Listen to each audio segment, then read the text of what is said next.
Belak सफाई हुई।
سنشله حضارات خونش لا رسیدلی لکه چه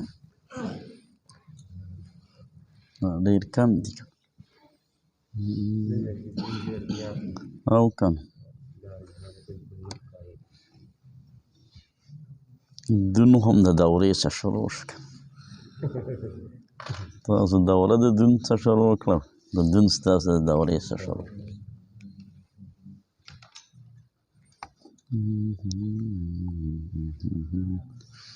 إنا نحمدك ونستعينك على الدرس يا ناصر يا نصير انصرنا وصلى الله على محمد النبي الأمي اللهم صل على سيدنا ومولانا محمد وعلى آل سيدنا ومولانا محمد صلاة دائمة كاملة مقبولة أفضل صلواتك بعدد معلوماتك وبارك وسلم عليه درست العلم حتى صرت قطبا ونلت السعد من مولى الموالي بسم الله الرحمن الرحيم الحمد لله نحمده ونستعينه ونستغفره ونعوذ بالله من شرور أنفسنا ومن سيئات أعمالنا من يهده الله فلا مضل له ومن يضلل فلا هادي له وأشهد أن لا إله إلا الله شهادة تكون للنجاة وسيلة ولرفع الدرجات كفيلا وأشهد أن محمدا عبده ورسوله الذي بعثه وطرق الإيمان قد عفت آثارها وخبت أنوارها ووهنت أركانها وجهل مكانها فشيدا صلوات الله عليه وسلامه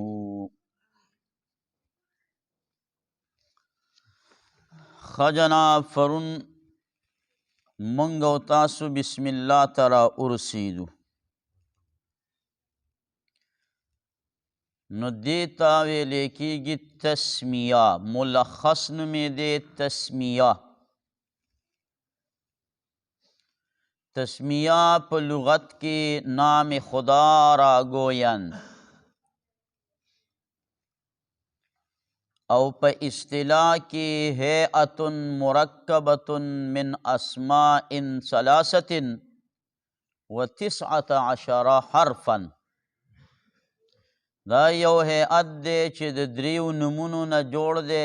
کلمہ د جلال الرحمن الرحیم او د نرلسو حروف نا جوڑ دے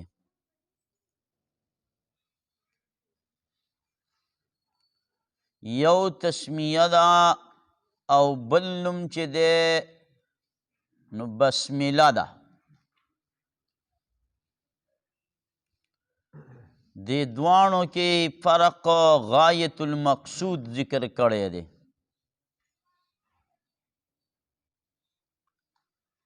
چی بسم اللہ دا خاص دا بسم اللہ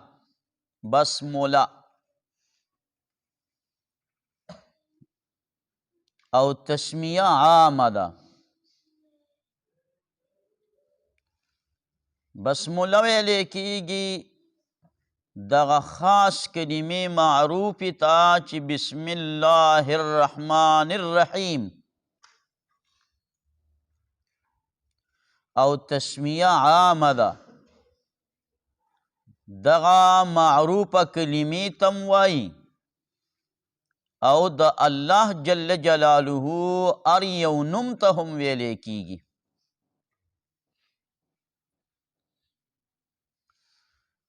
نو منطقیان وایي چې د بسملې او د تسمیې ترمنځ دا نسبت د عموم خصوص مطلق دی. بسمله خاصه او تسمیه عامه. بیا سبق د سرنه واوره. تسمیه په لغت کې نام خدا را گوین،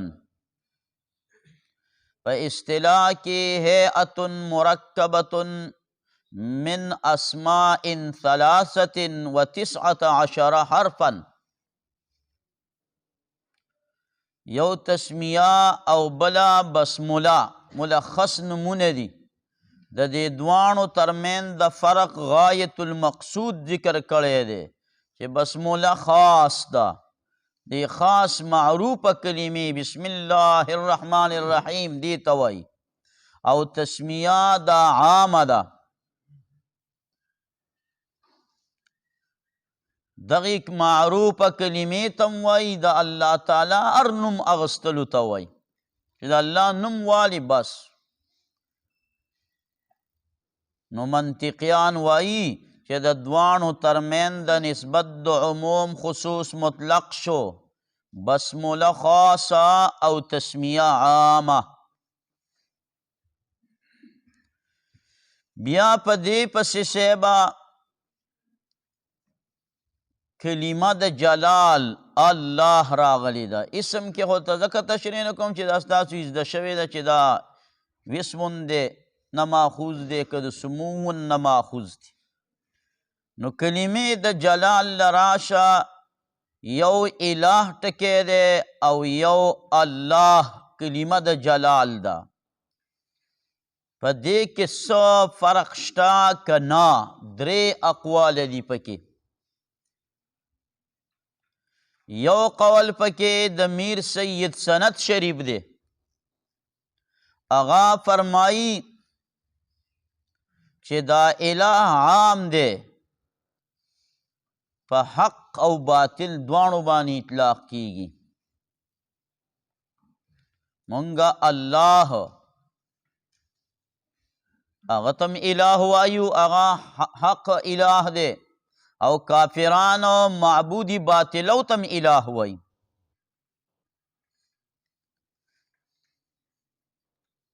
او کلمه د جلال الله دا خاص ده. هل تعلم له سمیا، تا ته بل څوک معلوم دی چې هغه مسماوي په الله باندې؟ نه. دویم قول د تفتازانی رحمه الله دی. هغه وایي کلمه د جلال فرق دا دی چې کلمه د جلال الله دا علم او جزئی دی، جزئی حقیقی علم دی، او اله دا کلی دی. دریم قول پکې د علامه رضی دی، شارح د کاپیه. هغه وایي چې په مابین د دې دواړو کې مساوات دی. الله او اله دواړه یو شی دي. نو درې قولونه پکې رال. ورپسې کلمه د الرحمن. قرآن پاک د الله پاک دا نوم الرحمن 53 کرته ذکر کړی دی. قرآن کې دا راغلی. نو یو نکته به تا ته په ګوتو دا راشي چې د یو کار دپاره دی او یا رحمانو، نو 53 عدد به پکې ډېر مؤثر وي.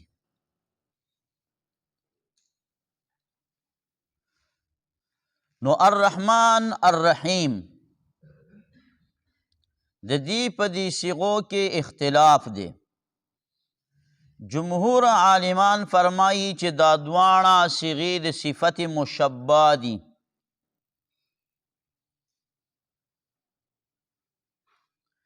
او بعض علماء کرام فرمایي چې رحمان صفت مشبہ ده او رحیم فاعل بمعنی مبالغه ده. او دریم بعضی بل ډله فرمایي چې دا دواړه د مبالغې صیغې دي خو د رحمان مبالغه اشد ده د رحیم د مبالغې نه.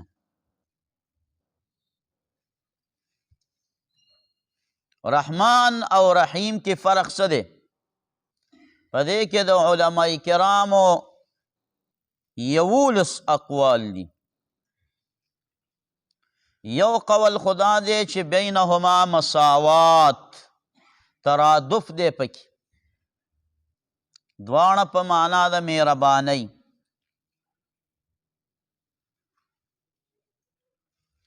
دویم قول دا دی چې د رحمان معنا دا کشاف الکروب، غمونه لري کوي، او د رحیم معنا دا غفار الذنوب، گناهونه درته بخي.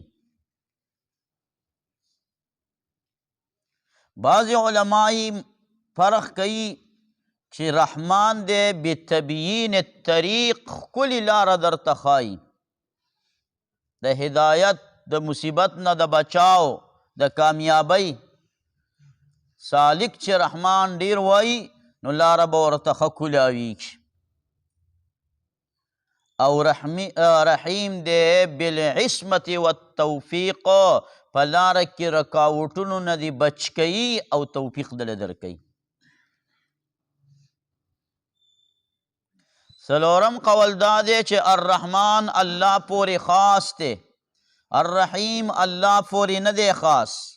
رحمان خاص بالله، ولی؟ وی لأنه هو المنعم بما لا يتصور صدور جنسه من العباد. الله داسې مهربانۍ کوي چې هغه قسمه مهربانۍ له عبادو سره نشي صادر کېدلی. د رحمان دا معنا ده چې هو المنعم بما لا يتصور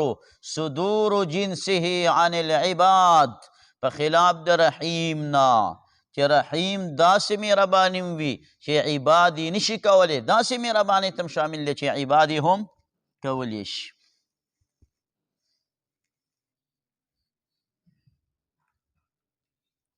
پنځم قول دا دی چې رحمان الله تعالی سره قایم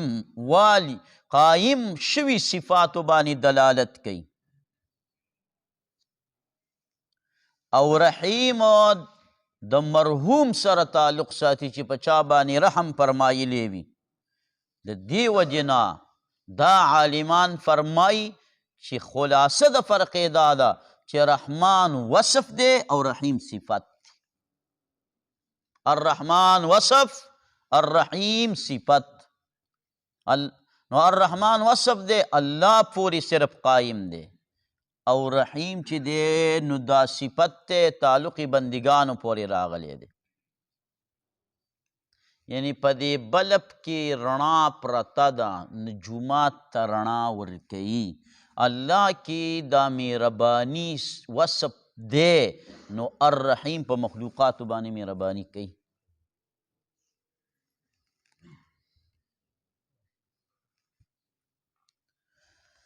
شپږم قول پکې نه دا دی چې د رحمان معنا دا ده چې داسې مهربان دی چې سوال ورنه وشي ورکړه کوي. الرحیم داسې مهربان دی چې سوال ورنه ونشي نو په غضب کیږي.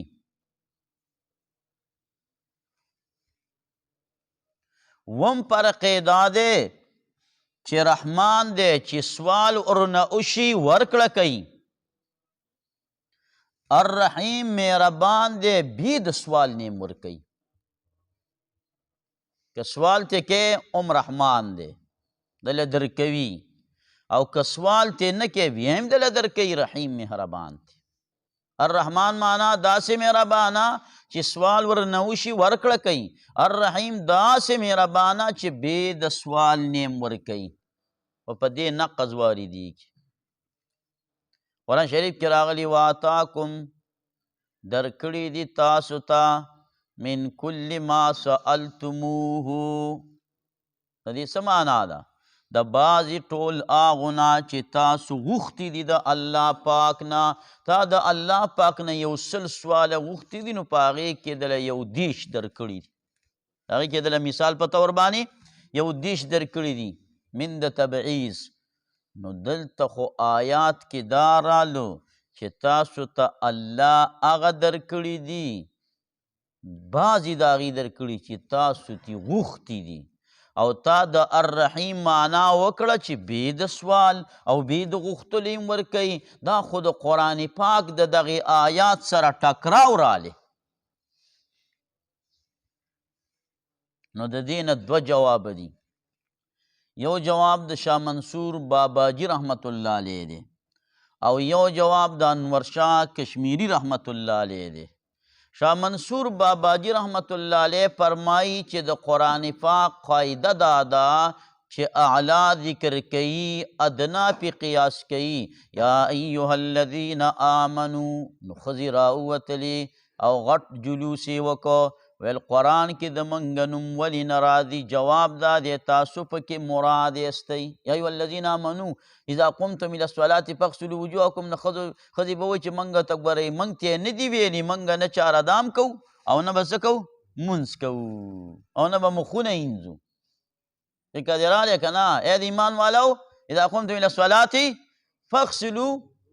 وجهک که وجوهکم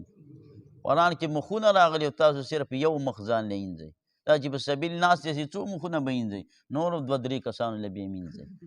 ولې قرآن کې مخونه نه دي راغلي فکر دې رالی نو د دې جواب به چېرته کله راشي دا سوالو جواب بیا چېرته کله راشي مقابلة الجمع بالجمع تقاضا د انقسام الاحاد بالاحاد کوي معنی خپل خپل مخونه وینځئ خپل مخونه وینځئ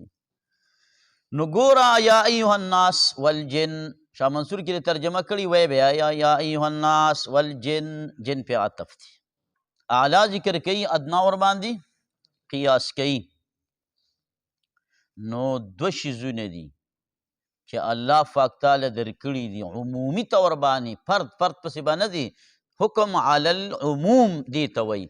هغه دا دي چې تا کم شی غوښتی دی دا اعلا دی چې نه دی دی غوښتی دا ادنا دی یو سړی سخت تږی دی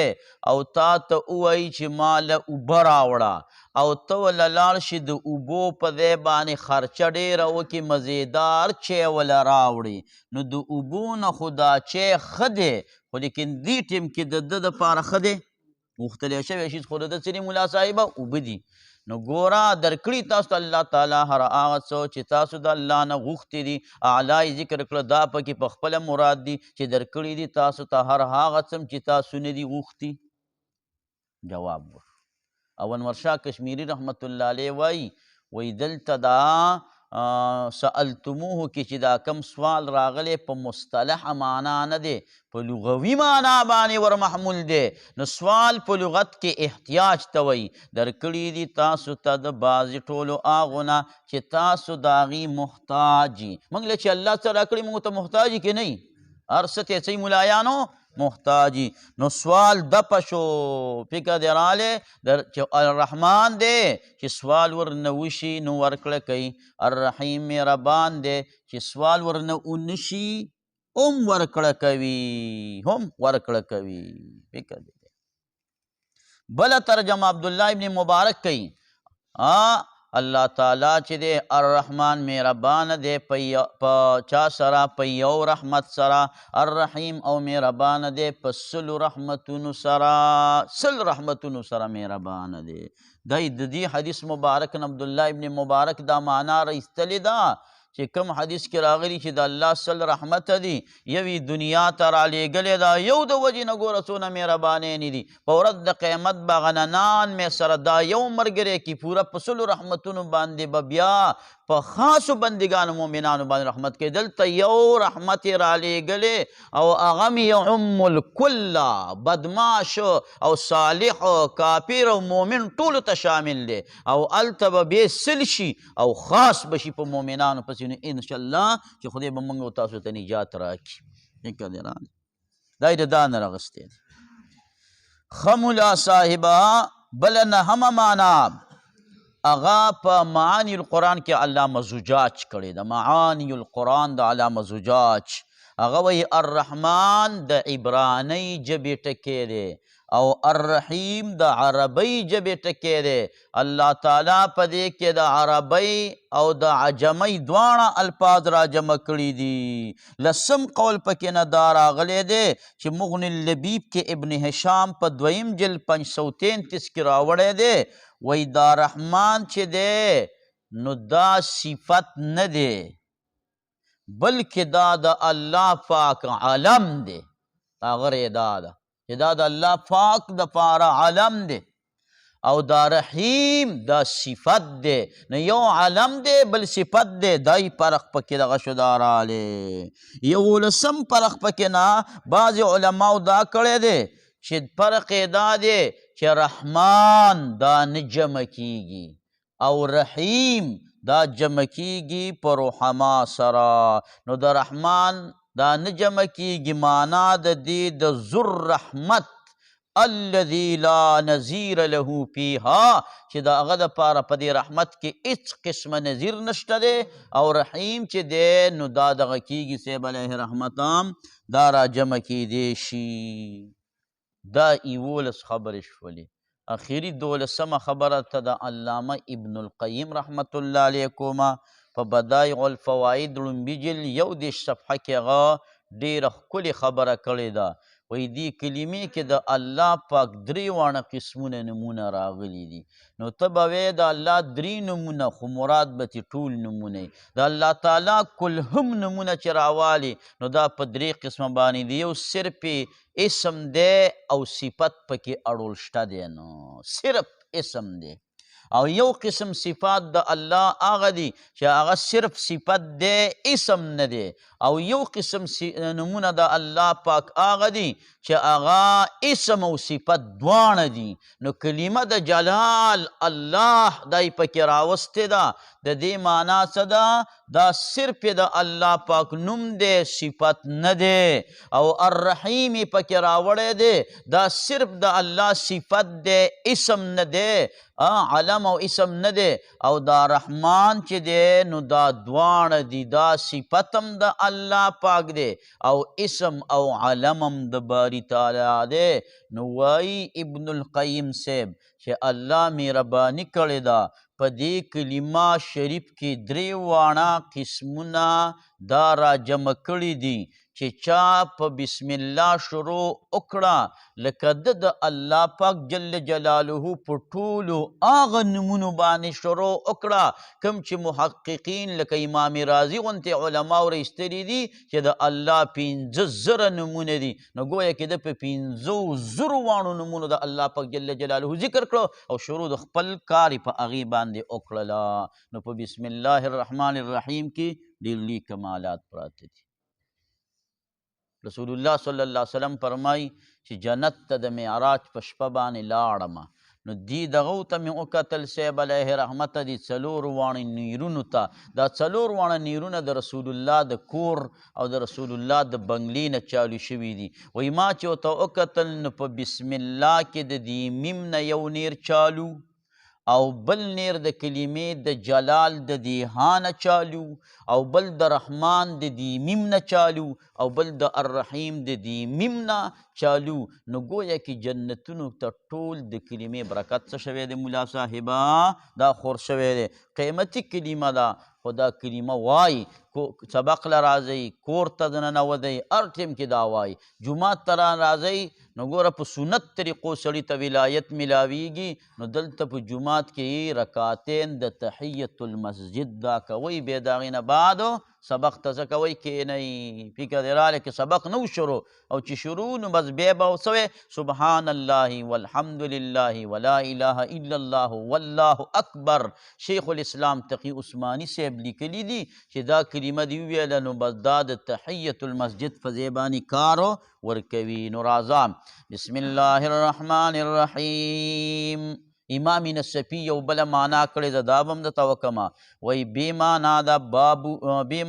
ده بابه سن معنا ده سلامه من معنا ده انعامه او دویمه معنا یې کړې ده با معنا برکته سن معنا سره من معنا معرفته او دریمه معنا یې کړې ده با معنا بابه سن معنا سلامه او من معنا انعامه. الله د دې معنا یې کړې ده علام الغیوب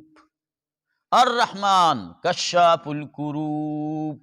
الرحیم غفار الذنوب. نور په کلمې د جلال کې قاضي بیزاوي رحمه الله تحقیقات کړي دي هغه به پکې بیا انشاءالله وایو. دې ځای پورې دا خبره بس دي. الحمد ټول صفتونه د کمالو ټول صفتونه د کمالو د شاه منصور ترجمه الحمدلله صفات کامله قدیمه ثابت دی یو الله لرا. الحمدلله ټول صفتونه د کمال لله یو الله لره دي.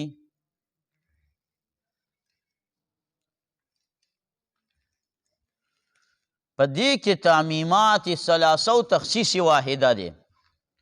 دا کم تقریر چې دلته په دې بسم الله الحمدلله په دې خطبه کې دی دا د بیزاوي سره هم لګوئ. بیزاوي کې موږ دویم نه وایو خو که بیزاوي صرف موږ ویلی مشکات هم نه ویلی نو دا خبرې به بیا هم په هغې کې کولی. دا د دواړو په شریکه باندې تقریر دی یاد ولرئ. تعمیمات ثلاثه او تخصیص واحده دی.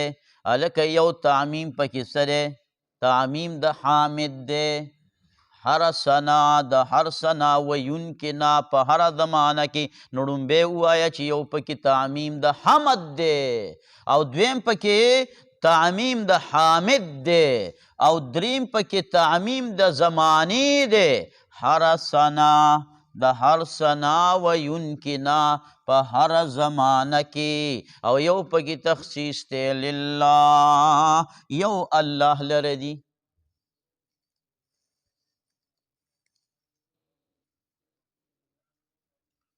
اوس دا درې تعمیمات او تخصیص واحده د کم دی نه معلومیږي؟ نو تعمیم د دې حمد دا معلومیږي د الف لام د الحمد نه چې الف لام د استغراق کا هر سنا د الف لام نه معلوم شو. او تعمیم د حامد دا معلومیږي د عدم ذکر د حامد نه. د علم المعانی قاعده د مختصر معنی کې ویلې ده چې کله ناکله حامد به زه یاد کړم هر یو شی چې وي فاعل هغه ذکر نشي ولی یو ځای کې وایي لیعمه چې دا خبره عامه شي بل ځای کې وایي لیذهب نفس السامع کل مذهب ممکن.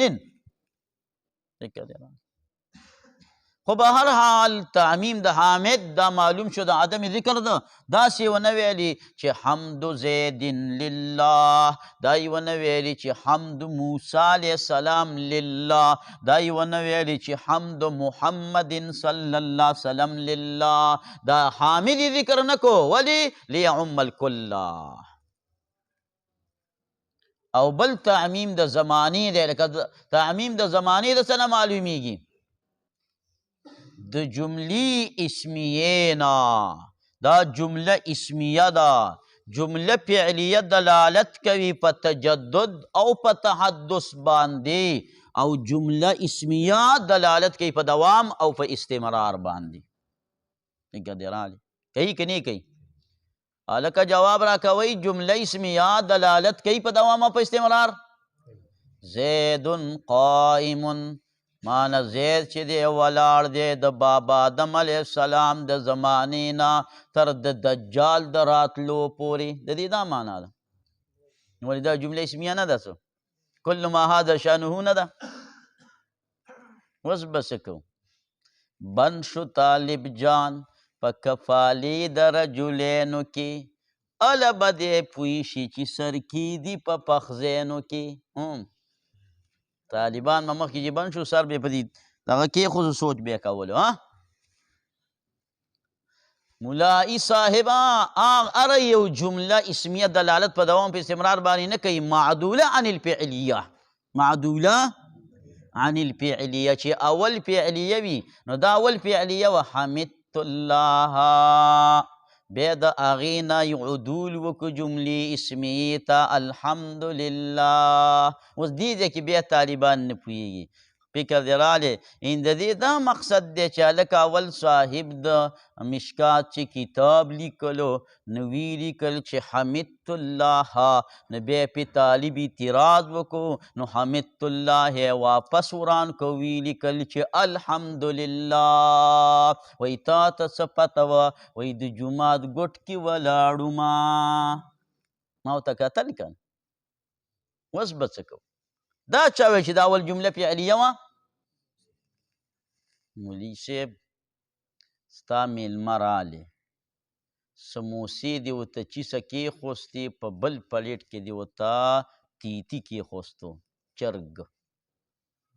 نو هغه به وایي چې دا سموسې پوره وي، دې چرګ ته څه حاجت و؟ دې تیتي ته پکې څه حاجت و؟ کار په دې سموسو باندې برابرې ده. دا واقعي خبره ده. بس میلمه ته یو شیز کېښوستل دا صحیح کار دی. دا خلکو ډېر سخت اسراف جوړ کړی دی. بیا به له ډېرو پیسو ګټلو په تلاش کې نو بس دا یو سموسې کافي وي، چرګ ته پکې ضرورت نه و. ضرورت په دغې ضرورت په جملې فعلیې دا اسانه ده په دې باندې پوره کېدلو. نو باید چې د مصنف هم دا فعلیه ذکر کړی وی. ولې دې میزبان عدول وکړو د چا نه؟ د سموسو نه چرګانو ته. لابودي ده د نکتې نه، نکته به ولوي. نو دلته ولې عدول وکړو مصنف د جملې فعلیې نه چې هغې راوړی وی، د هغې په ځای جمله اسمیه راوړله. وایي ځکه عدول وکړو لیدل علی الدوام والاستمرار، چې دقه دپاره یې وکړل. داسې نه ده ګینې چې هلکه هر سورګیری هغه شاګولي کوم دی کې جمله اسمیه هم سی کوله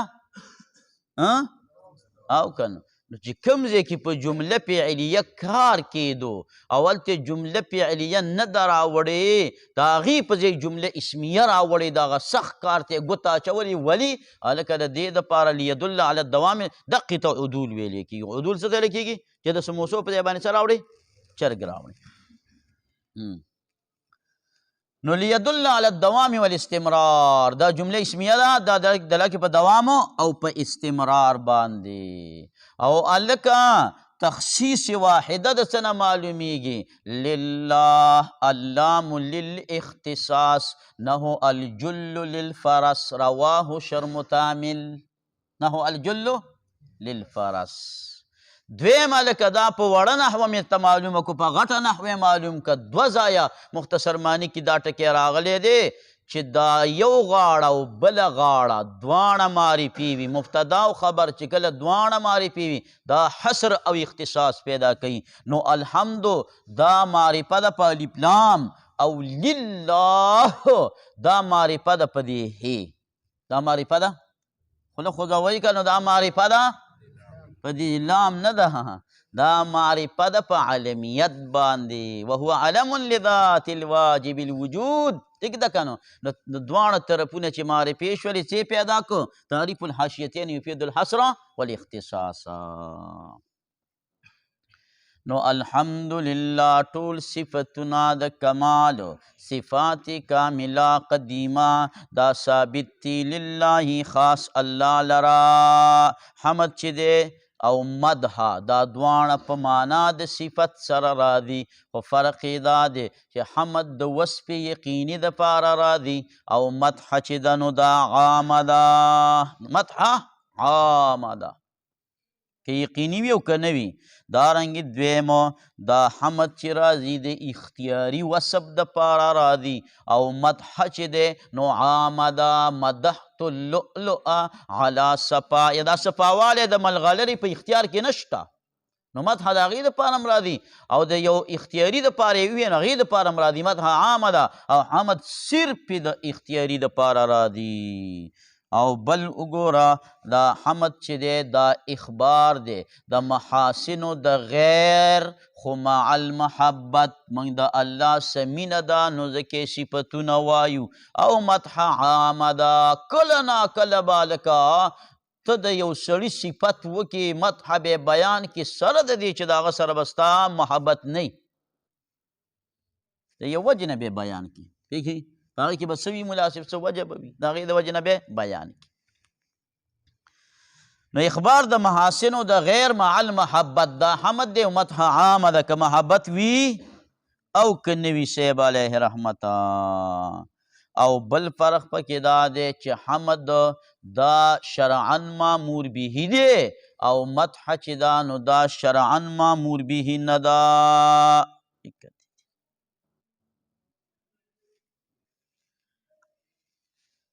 حمدا او حمدا په کسری د میم او په فتحې د میم په دواړه په دې کې نه راغلي دي. تصحیح الفصیح د ابن دستوریه په ړومبي جلد 43 صفحه کې ذکر کړي دي. او دا اختیاري چې پکې موږ وایو په دې حمد کې دا امام رازي دا خبره ړومبی پیدا کړې ده. فکر دې دی چې وزاد الرازي وتبعه الرافع امام رافعي دا هغه ملګرتیا کړې ده په اختیاري ټکي کې چې حمد کې به اختیاري ټکی وی حمد کې به اختیاري مدح عامه ده او حمد به اختیاري وي. علی الاختیاري په شرط تعذیب کې دی ویلي دي علی الاختیاري نو دا علی الاختیاري ټکی امام رازي رحمه الله د ټولو نه ړومبی ایجاد کړی دی په تعریف د حمد کې او دارنګې علامه رافعي دم وله چې دی ملګرتیا کړې ده. دا خبره فتح العزیز بشرح الوجیز کې علامه رافعي په ړومبي جلد 75 صفحه کې کړې ده چې دا اختیاري ټکی امام رازي راایستلی دی. اوس پکې لږ شانته منطق ووایه نو بس نو الحمد کې کا لیپلام دا جنسی شي دا احتمال هم شته نو دا قضیه طبعیه ده که الحمد کې دا الف لام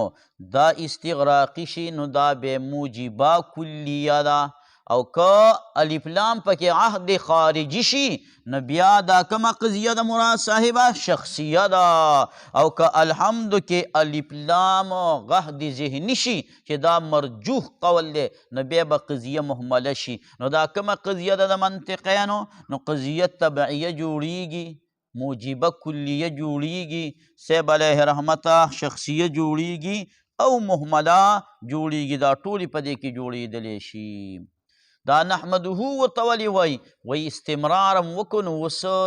دا دغم کو دا تجدد د حمدم وایو باری تعالی لرا باری تعالی لرا یا دا د رحمان او د رحیم په شانته دی چې ګوره الله پاک الرحمن دی دا د رحم صفت د الله شته نو رحیم هم دی په خلکو مهربانۍ هم کوي داسې نه چې ځان سره ساتلی دی داسې نه چې ځان سره ساتلی دی. ولی یو سړی چې دی نو هغه خمبه د غنم وړکه وه او دې ټیم کې چې دی د زی وادې رالی نو چا ورته وویلې چې په واده ډوډۍ کې نو دا غنم راواله وړی کو په د دې نه وایي نه دا مې ښې بدې له ساتلي دي. بیا څه وخت بعدې مور مړه شوله ویل خیرات کومه چې خیرات کې ویل دا غنم نو دا تقسیم کا او دا به وړکي او د دې نه به ډوډۍ پخه شي او میخه به دې حلاله کړي خلک به ډوډۍ راوړي وبیا خورې وایي نه دا مې ښې بدې له ساتلي دي. فکر دی نو الله رحمان دا د رحم صفت شته دی خو رحیم دی په خلکو نو ګوره د الله دپاره حمد صفت شته دی خو نحمده موږ یې ولې بیانو داسې نه چې ولې شته دی او موږ بېغمه یې موږ یې ولې نحمده موږ یې بیانو. او دا د جمع صیغې ولې راوړه هلکه د ځان سره حامدین را شریک کړل نو ګوره وایي زما حمد به یا قبلیږي یا نه چې د ځان سره نور حامدین شریک کما او خپل حمد د هغیو د حمدونو سره ملګری کما نو د هغیو حمد به قبول وي نو د هغې د برکته به زما هغه هم قبول شي والاجابة فی الجمع ارجا هدایه صلات ونستعینه امداد غواړو د الله جل جلاله نه مختصر معنی بیا کلاو کوي ځان ته دا کتابونه ټول راوړئ هدایت النحوه کافیه شرجامي مختصر معنی قطبي سلم دا څه کتابونه چې دي اصول شاشي نور الانور دا د ځان سره ټول راوړئ زه د دې نه ډېر زیاتې حوالې ورکوم ښه خو په تصور کې راوړئ بیک تې ډک نه کوي په تصور کې د ځان سره راوړئ او که ونستعینه مختصر معنی پکې وچړه په چی شي کې مدد د الله نه غواړې وایي زه به یو شی یادوم بل به یادوم بل به یادوم ستا د ښایست ګلونه ډېر دي جولۍ مې تنګه زه به کم ټولومه یاره زه یو شیز کې د خدای نه مدد نه غواړم په هر نیکۍ کار کې د خدای نه مدد غواړم نو نی ذکر کوم لیعم الکل ونستعینه او من امداد غواړو د الله جل جلاله نه ای فی المهمات کلها و ایاک نستعین دلته روح المانی وی ای فی المهمات کلها ونستغفره بخنه غواړو د الله جل جلاله نه ونعوذ بالله پناه نیسو الله پوری داسې ونه وایه چې پناه نیسو د الله نه د الله نه څوک پناه نیولی نشي الله پورې پناه نیسو ټیک ده که نه عرب وایي اطیب اللحم عوزه خوږه غوښه هغه ده چې عوز وي عوز څه ته وایي په اډوکي پسې نښتې وي د اډوکي واله غوښه نو موږ الله په رحمت پورې ځان پیوس کوو او د شیطان نه او د خپل د نفس د شرورو نه پناه نیسو ونعوذ بالله من پناه نیسو الله پاک پورې من شرور انفسنا د شرونو د خپلو ځانونو نه هلکه زموږ نفس دی که انفس دی نو وایي شرورم جمع انفسم جمع ټیک ده که نو مقابلة الجمع بالجمع تقاضا د انقسام الاحاد بالاحاد کوي معنی زه د خپل نفس د شر نه الله پورې پناه نیسم او تی د خپل شر د نفس د شر نه الله پوری پناه نیسي ومن سیئات اعمالنا او زمونږ د اعمالو بدو نه د هغې د شر نم الله پوری پناه نیسو دا اعمالنا دا موصوف دی او سیئات دی صفت دی نو اضافت د صفت رالی موصوف تا هدایت النحو کافیه کې وایي ولا یضاف صفت الى موصوفها اضافت د صفت موصوف ته ناروا دی او حاشي ورته بې وجم ویلی دا خو ټیم لږ دی انور شاه کشمیري رحمت الله علیه فرمایي چې ابن حاجب ډېر لوی شخصیت دی خو دا قاعدې ماته نه ده منظور دا قاعدې ماته ولې هغه وایي چې کوم دی کې اضافت د صفت موصوف ته شوی وي نو هغې کې به موږ تاویل کوو نو وایي تاویل خو یو ځای خلک کوي دوه ځای کوي ډېر نه زیات درې ځای کوي او کلام د عربو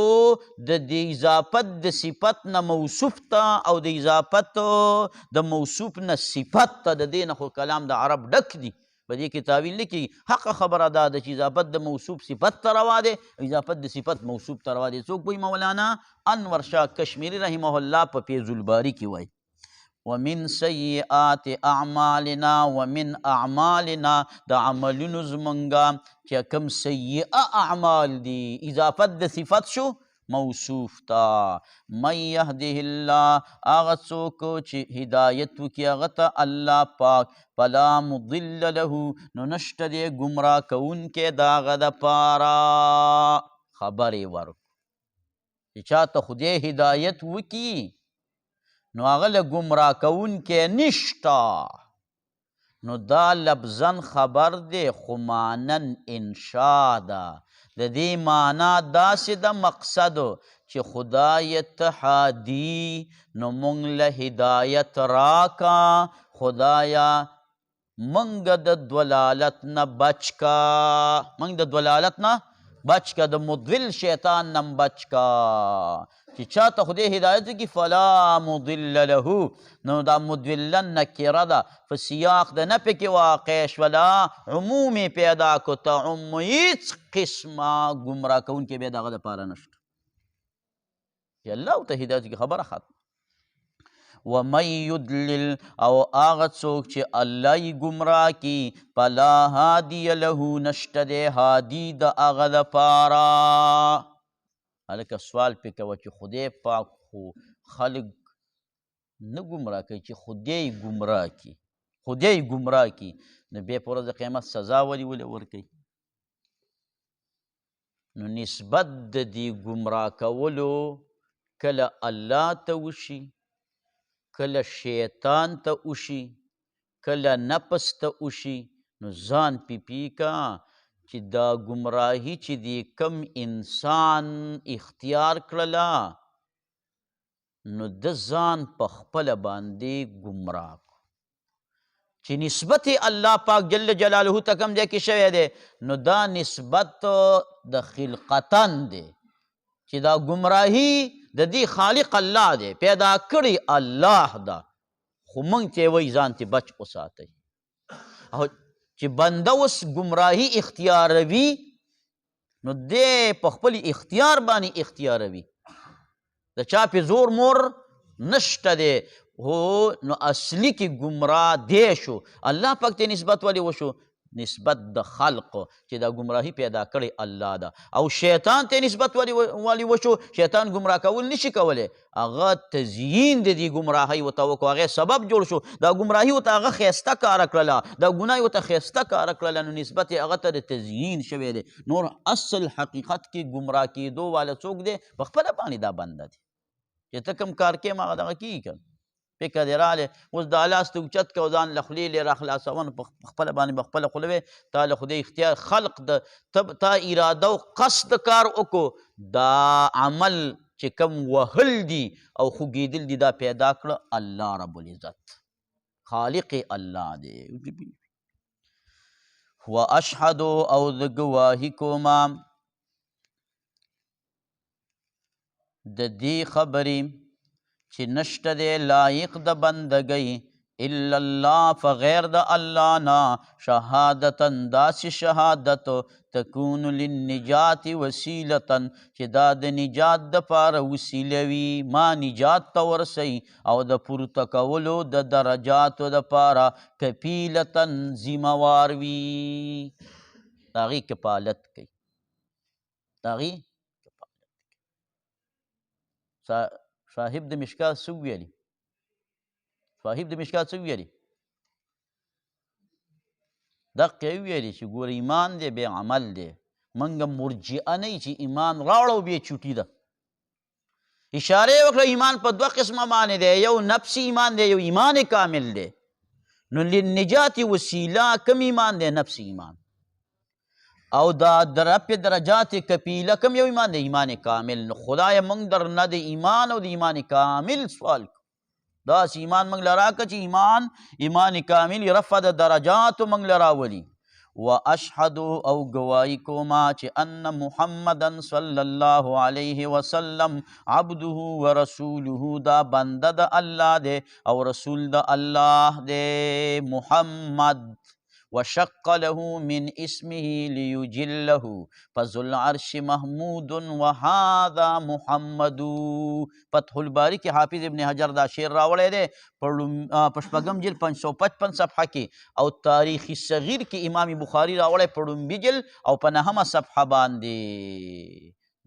د رسول الله وسلم د نوم ډېر لوی عظمت شان بیان کړی دی محمد دا نوم خدای پاک جل جلاله رسول الله وسلم نه ایښودی دی خدای پاک جل جلاله ورته ایښودی نو چې خدای کېږي نو ته سوچ کوه به څومره دغه د دې وجې نه ملا صاحب فقها چې وایي احب الاسماء الی الله عبد الله ثم عبد الرحمن نو دلته ورته لاندې وایي ای بعد اسم محمد د محمد د نامې نه بعد د عبدالله دا ښکلی نوم دی او بیا عبدالرحمن ښکلی نوم دی محمد ډېر ښکلی نوم دی په اخیره زمانه کې به خلکو خپلو بچو له محمد نوم کېښوستو چې شاید هغه نبي اخر زمان دا وخیږي. نو د دې وجې نه صاحب علیه رحمته یو عالم لیکلي دي چې 6 کسانو خپلو بچو لره محمد نوم ایښودی و. علامه سهیلي 3 ذکر کړي دي: محمد بن سفیان بن مجاشغ، نمبر 2 محمد بن احیحا ابن الحلاج، نمبر 3 محمد ابن عمران ابن ربیغه. حافظ ابن حجر رحمت الله علیه دې ته ور مضاف شوی دی 20 نمونې دا ښودلي دي چې 20 کسانو د پیغمبر علیه السلام د زمانې نه لږ وړاندې خپلو بچو له محمد نومونه ایښودي 20 کسانو. خو لیکن په هغې کې تکرار دی، نو هغه تکرار یې بیا حذف کړی دی. نو 15 ته خبره را رسولې ده فتح الباري 6 جلد 556 صفحه کې، او دا 15 دا تحقیقي دي. توضیح العقاید شرح د عقاید په هغې کې هم چې کوم دی 15 دغه کړي دا ذکر چې 15 نومونه 15 کسانو خپلو بچو له نومونه محمد ایښودي وو په دې نیت باندې چې زموږ دا بچی نبي اخر زمان وخیږي. نور د رسول الله صلی الله علیه وسلم نومونه ډېر سیوا دي، یو نوم محمد دی. شیخ ابن العربي په عارض الاحوزي شرح د ترمذي کې وایي د رسول الله زر نومونه دي. څونه بهتر د هغې یو څو درته ویمه څنګه نومونه دي، لکه رسول الله عبدالکریم دی په نیز د جنتیانو، جنتیان به ورته عبدالکریم وایي. عبدالجبار دی په نیز د دوزخیانو. عبدالمجید دی په نیز د حملة العرش. عبدالحمید دی په نیز د باقی ملائکو. عبدالوهاب دی په نیز د انبیاء کرامو. عبدالقهار دی په نیز د شیاطینو. عبدالرحیم دی په نیز د پیریانو ماماګانو. پیریانو ماماګانو، هلکه پیریان ماماګان دي که زموږ ورونه دي، دا وروسته را روان دي حدیث کې فإنها زادو اخوانکم الجن.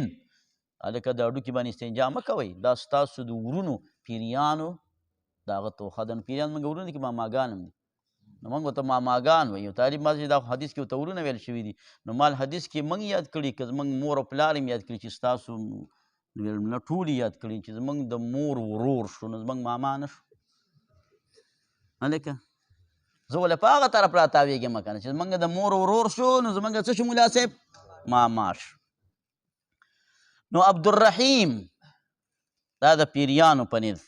او عبدالخالق ورته په غرونو کې وایي، غرونو والا مخلوقات ورته عبدالخالق وایي. عبدالمهیمن د دریابونو والا مخلوقات ورته وایي. عبدالقدوس دا ورته څوک وایي؟ ماران عبدالقدوس. ها، او عبدالغیاس ورته وایي د ځمکې په مخ دا وړې وړې دا بې ډېر مخلوقات دی که نه، هغوی ته څه وایي؟ عبدالغیاس وایي. او عبدالغفار ورته وایي مرغان مرغۍ. مرغان مرغۍ عبدالغفار. فکر دی راغلی ملا صاحبه. او محمد او احمد دا د مؤمنانو په نیز باندې د اسمان والا هغه ورته څه وایي صاحب علیه رحمته؟ احمد. او د ځمکې والا ورته وایي محمد. یو قول دا دی. د محمد معنا څه ده؟ معنا یې زده کړه لکه چې څه معنا یې ده. نو د دې معنا د شاه منصور باباجي وایي میم ها معنا د محوا، میم دال معنا د ممتد. حاصل د ترجمې چې رسول الله مبارک تشریف راوړو، ادیان باطله محو کړل، د رسول الله دین به ممتد وي الی یوم القیامه. فکر دی راغلی دا. او بله معنی شیخ حسن جان شهید رحمه الله کړی د هغې داسې وایي خم چې ته نسکور کې نو بیا څاڅکې ترېنه لرې کا، او مدهوش نه چې هوش لرې کې دغه نوم مې د جانان دی. خم چې ته نسکور کې، خم نسکور کا، نو میم مخکې خې اول ده، میم وروسته دی، تی دا بل نه یې کا، نو مخ. او بیا دا څاڅکې ترېنه لرې کا، خا باندې خو ټکی دی هغه ترې لرې کا. او مدهوش نه هوش لرې کا، نو چون بیا څه پاتې شي؟ محمد. او د ډاګۍ باباجي له یو معنا کړې خو ټولې زه په یو ځل نه کومه به بې شي د ډاګۍ باباجي له معنا کړې دا دوه د اکابرین معنی مې تدعا کړې دا وکړي بله معنی عام علماو چې کړې هغه دا ده محمد معنا څه ده من کثرت خصاله الحمیده د چا چې ښایسته ښایسته خصلتونه ډېر وي رسول الله رښتې محمد دی دا به وروسته هم راشي ملا صاحب چې رسول الله ته د صحابو په دوران کې یا محمد ویل نه منع راغلی ده خو په علمي نوم باندې او که چا وله دا وصفي ویل یا محمد نو دا به بې جایز وي دا خپل تحقیق دی را به شي هلته به راته کوم چې صحابو دا څنګه ویلي دي نو من کثرت خصاله الحمیده کلی صفات دی ډېر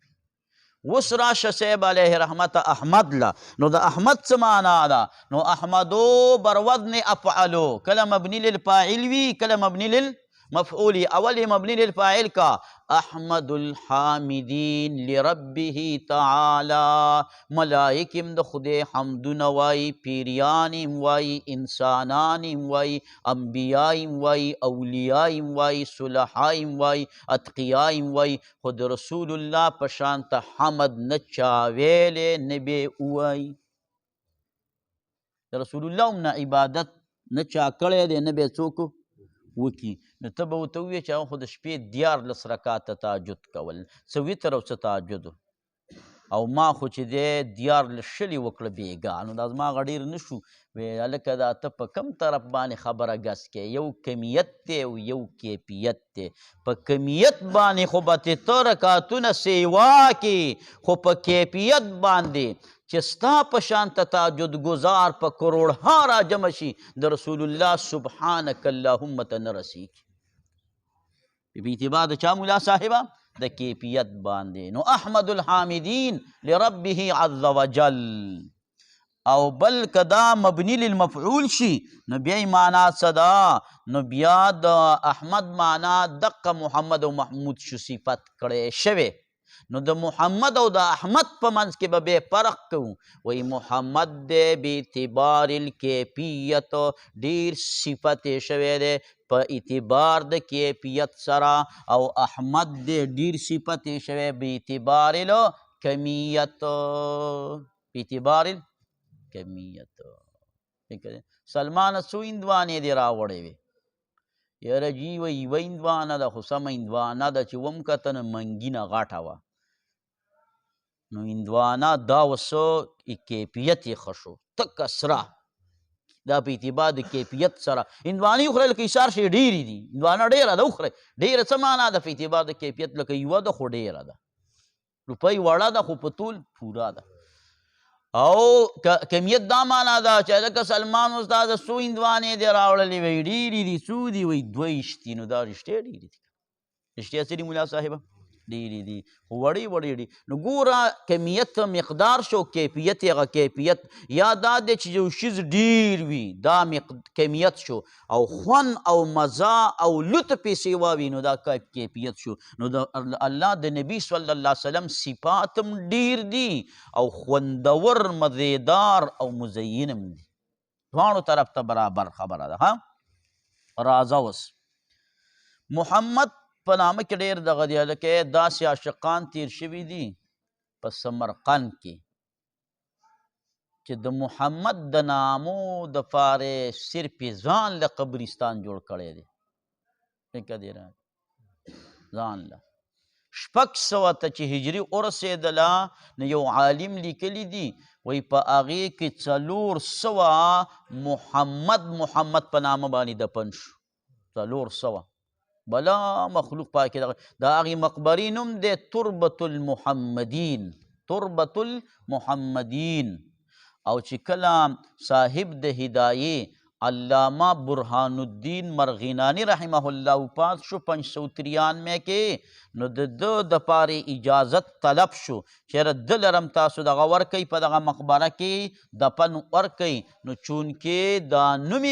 محمد نو نو د دې وجې نه هغوی ویل چې موږ د دې نامه نه غیر موږ ته محترم دی خو د دې نامه نه غیر په دې قبرستان کې موږ بل څوک نه پرېږدو نو قبرستان نه بهر قریب بیا د هغه دفن وکړی شو. دا خبره الجواهر کې لومبي جلد 4مه صفحه کې راغلې ده او مقدمه د هدایم کې چې ته کتلي دا کتاب د بسم الله نه شروع کوئ دا مخکې خو نه ګورئ که که مخکې وګورئ دم د باندې واجبېږي نو هغې کې په 2مه صفحه باندې راغلي دي 2مه صفحه باندې راغلي دي.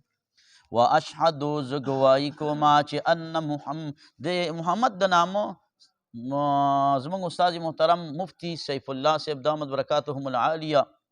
وکسر الله امثالهم اتباعهم هغوی فرمایل صاحب علیه رحمته چې محمد نوم من ولد له وسمى بمحمد دا په شامي کې دی چا چې بچی وشو محمد نوم یې ورته کېښوستو کان هو و مولوده فی الجنه دا بچه او دا مور پلار به خدای جنت لبوزي. رواه ابن عساکر فی تاریخه علامه شامی په هغې حواله ورکوي او مفتی صاحب او دا به مفتی صاحب فرمایلو وایي که چرته چا د پیدایش نه وړاندې ښځې او خاوند مشوره وکړله چې دې پیرې به د دې بچي محمد نوم شو کیدي وله داسې نه ګوره که لږ وشو محمد نوم به نه بس محمد نوم یې شو نو هغه به دا ویلي الله پاک دله زوی ورکوي که دغه رحم کې جینۍ و خدای به ورته لیک کړي عقیده مضبوطه ساتل پکار دي ملا صاحب. او بل بیا دا خبره کوله چې د چا بچي مري نو د هغه د بچي له نوم کړي محمد نو بیا به نه مري. نو زمونږ په دې علاقه کې اوس د دې ځای نه کډه وړې ده دلته د چاو زمانو سیر دي چې دا ومو که دا اتم بچی و چې مړ کېدو به خو بیا ورته موږ محمد نوم کېښوستو نو څو میاشتو پورې چې دلته و نو هغه مړ نه شو خدای پاک ورته ژوندون ورکړی بیا یې بل ځای ته کډه وړې ده نو داسې اوس خبر نه یم خو لیکن دا خبره په خپله باندې ما تجربه کړله چې یاره ځینې خلک داسې بس بچي مري فکر دی څه مسله وتی نو الله پاک بیا نه وجني چې محمد نوم ورته کېدی د دې نامه خدای ډېر خیال ساتي اذا سمیتم محمدا چې محمد نوم ورته کېدی نو خیال بیا ساتي په محمد په نامه باندې به هغه ته ردې بدې نه وې د محمد په نامه باندې به هغه کې عیب نه روباسي چې دا یې کړي هلک به وی ښه فکر یې دی بل څه ورته وایه خو محمد نوم به ورته بیا په دغه ټایم کې نه اخلي. ناظم محمد صلی الله پاک عبد جوړ کړی به رسول جوړ کړی ګوره عبد اول شو رسول په مسند احمد کې روایت راغلی دی چې یو صحابي ویلي واشهد ان محمدا رسوله وعبده نو رسول الله ورته وفرمیل داسې مه وایه داسې وایه چې اشهد ان محمدا عبده ورسوله زه اول عبد یم بیا رسول امام یو رسول یو نبي وي دې دواړو په منځ کې ملا صاحبه ډېر فرقونه دي یو قول خو پکې نه دا دی چې دې دواړو کې ترادف دی دا قول د جارالله زمخشري دی او دا قول زموږ په احنافو کې د محقق ابن الحمام هم دی فکر دی رالی او دویم قول پکې دا دی چې رسول او نبي کې تباین کلی دی دې ته د دغه ځای نه دا غلط فهمي شوې ده وما ارسلنا من رسول ولا نبي دا نبي په رسول عطف شوی دی عطف د پاره د مغایرت راځي عطف د پاره د مغایرت راځي او دریم قول دا دی چې نبی او رسول کې عموم خصوص مطلق دی رسول عام دی که انسان وي رسول که ملائک وي جاعل الملائکة رسولا او نبی خاص ته انسانانو نبوي. امام رازی رحمت الله علیه یو قول کړی دی وایي د نبی او د رسول په منځ کې فرق دا دی نو وایي رسول چاته وایي من یأتیه الوحی یقظة پیښه چې ورته وحی راځي او نبی عام دی که پیښه وله وحی راله او که په خوب کې د پیغمبر خوب هم څه وي مناسب وحی وي روح المانی والا قار شوی دی وهذا اغرب الاقوال موږ نه وایو هغوی په خپل مابین کې غټان دي یو بل ته ویلی شي نو روح المانی د دې ټکي ترجمه دا ده چې روح المانی صاحب وایي چې دی امام رازی رحمت الله علیه چې کومه بلا غرولې ده نو د بابا آدم علیه السلام نه را دي خو دا چا نه ده غرولې هغه وایي موږ امام رازی دغه رحمه الله تعالی هغه پسې نه خبره کوی شو نه بې شخصیات دي فکر دی وهذا اغرب الاقوال چا ویلي چې نبی دی رسول دی ته وایي کتاب متجدد به ورسره وي او نبی چې دی نو دا عام دی په دې هم اطلاع د کتابونه کم دي چا ویلي چې رسول دی ته وایي من له نسخ فی الجمله فی الجمله بیا د چا شریعت منسوخ کړی وي او نبی عام دی که د چا شریعت منسوخ کړی وي او که نه وي منسوخ کړی ټیک ده او هلکه چا دا فرق کړی چې رسول مامور بالجهاد وي او نبی عام دی که مامور بالجهاد وي که نه وي دوه فرقونه درته کوم دا راجح دي یو د روح المانی یو د انور شاه کشمیری رحمهم الله تعالی روح المانی صاحب دا دغه کوي چې نبی او رسول کې څه فرق دی وایي اذا اجتمعا افترقا و اذا افترقا اجتمعا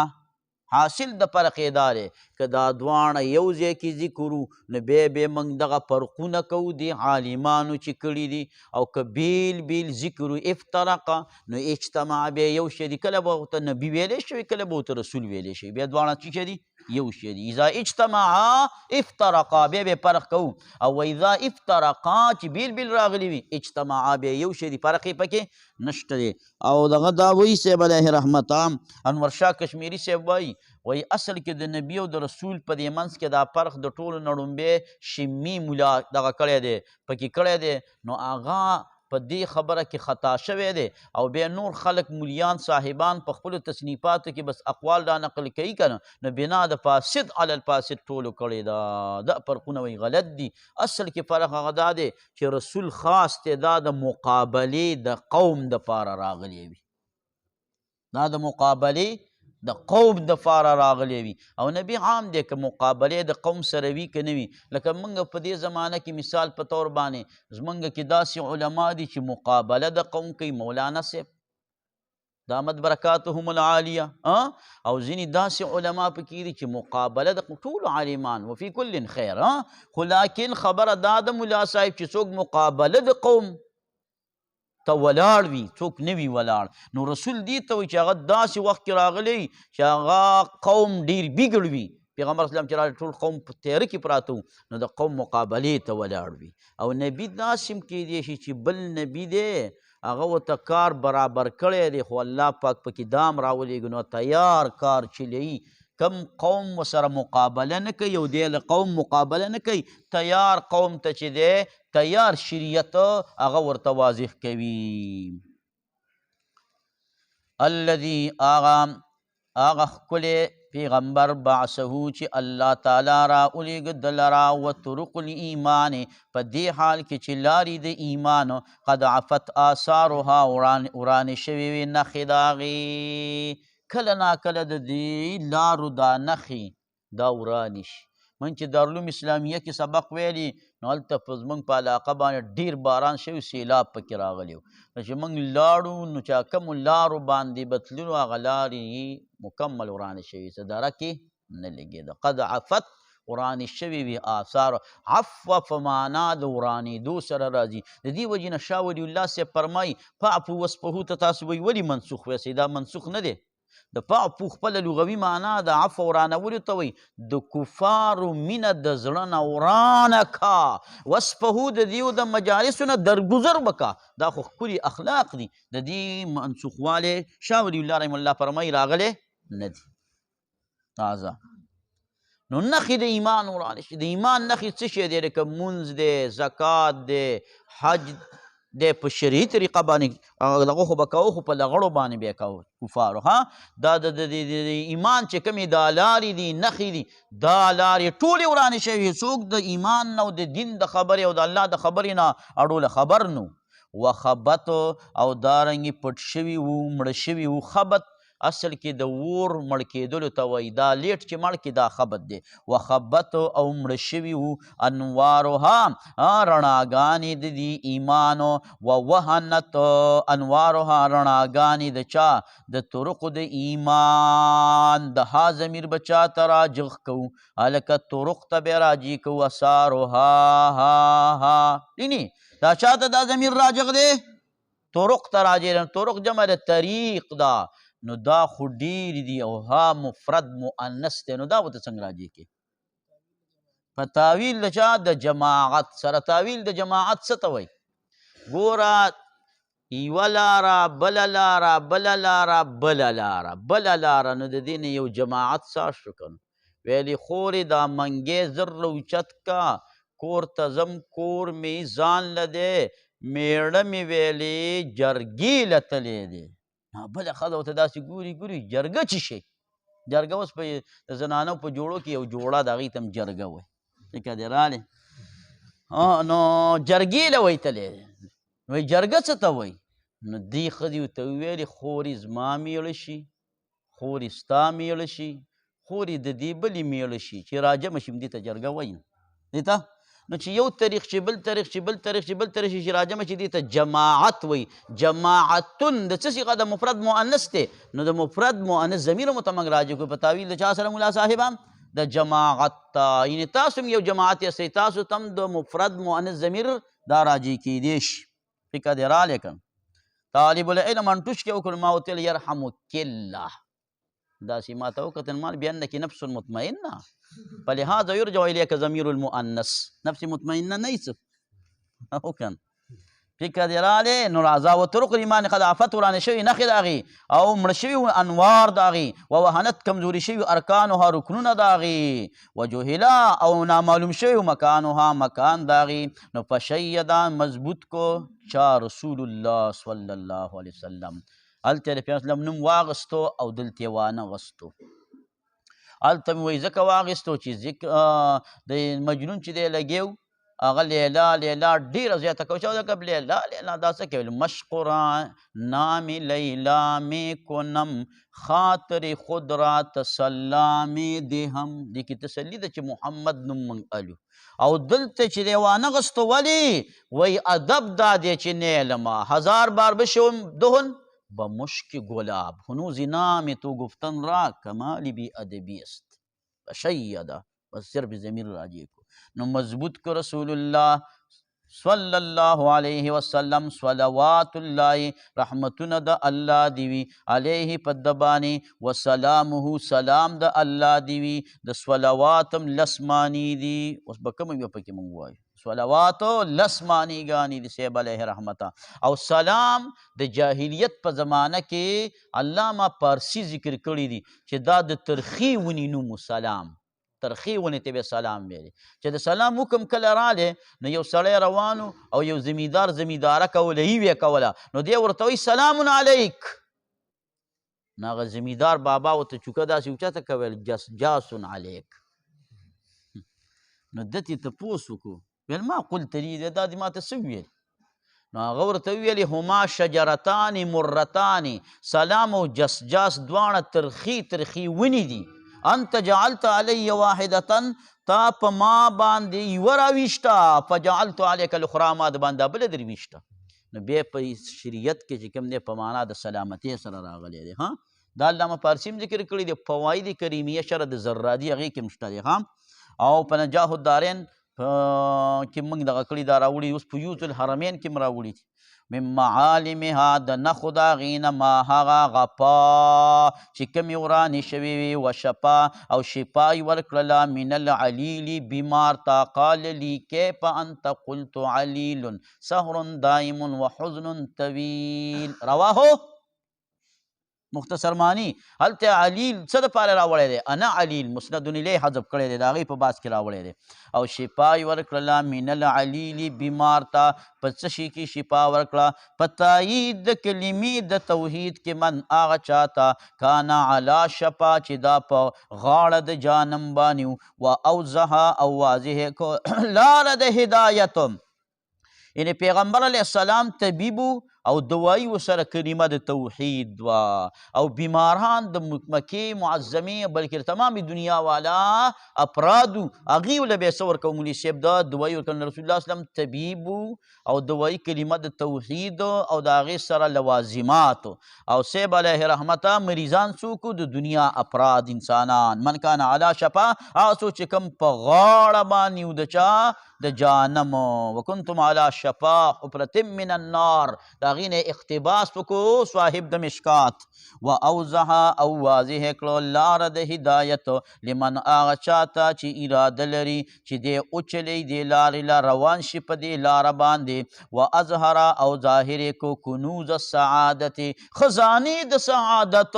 لمن د پاره د هغه چا قصده چې هغه قصد کړی دی ان یملکها چې مالک شي د دې په دې کې تشبیحات وغیره استعارات دي خو بیا خبره ډېره اوږده کېږي اما بعدو باندې د ټولو نه ړومبی کلام چا کړی دی جواب په دې کې نه اته اقوال دي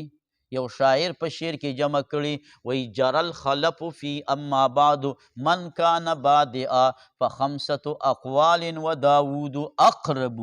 پنځه اقوال دي پکې ړومبی وروسته نور وی داود پکې اقرب الاقوال دی وکانت له فصل الخطاب و بعده دا د هغه دپاره فصل خطاب او پس د هغه نه په قسیون په صحبانو په کعب فیعربو بیت دالک کعب چې دی د جمعې دغه ته عروبه نامه وه نو دې نوم کې خو د جماعه د متول شارحینو نقل کړي فکر دې رالی فیعربو نو روى الدارقطني ان یعقوب قالها دا شپږم شو وقیل الى ایوب و آدم تنسبو که دا شعر ګوري نو بدرالدین عینی په عمدة القاری شپږم جلد 221 کې نقل کړی ښه جرى الخلف فی اما بعد من کان بادئا فخمسة اقوال و داود اقرب وکانت له فصل الخطاب و بعده فقسی فصحبان فکعب فیعرب روى الدارقطني ان یعقوب قالها وقیل الى ایوب و آدم تنسب دویمه خبره پکې واورئ چې مواضع د استعمال د اما بعدو څه دي څلور دي دا به کوم ځای کې استعمال یو په استیناب کې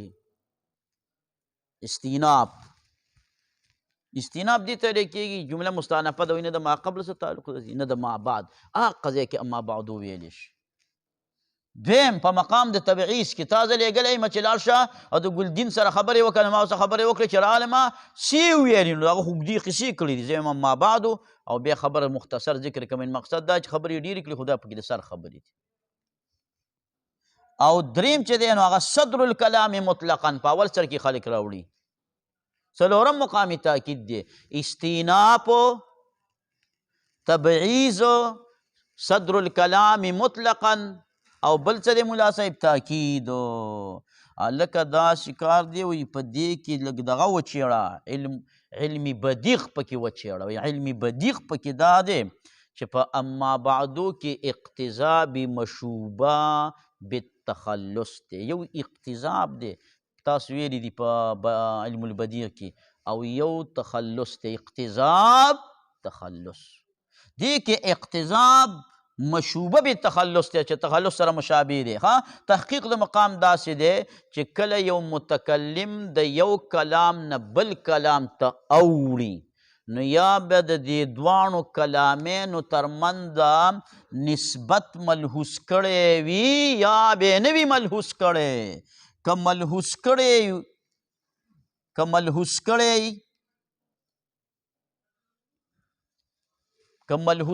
نو بیا څه شی دی نو بیا نسبت بین الکلامین که چاته دای ملحوظ کړی او نو بیا څه شی دی وایه تخلص دې ته تخلص وایي او که چرته نسبت بین الکلامین نه دی ملحوظ کړی دواړه بیل رښتلي دي نو بیا یا تنبیه په مغایرت ورکړي وي یا بیا نه ورکړي که چرته تنبیه په مغایرت نه ورکړي بیا ورته اقتضاب وایه هغه ځان له کلام دی دا ځان له کلام خو هغه څه تنبیه نه ده ورکړې د دې چې دا ځان دی دا ځان نه دی نو دې ته اقتضاب وایي او که تنبیه ورکړې وه په مغایرت باندې پولې ورته اچولې وه چې دا دغه پټی دی او دا پټی دې ته اقتضاب مشوبه بالتخلص وایي اقتضاب مشوبه بالتخلص وایي نو دلته مخکې خطبه وه اوس دیباجه ده کلام بدل شو او په منځ کې ورته پوله اچولې ده اما بعدو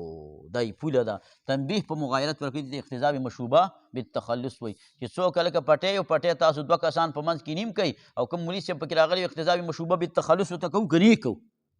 نو به چې دا راته اوس څه وایي قاضي صاحب به چې دا راته څه وایي راځه نو دا ګوره ټول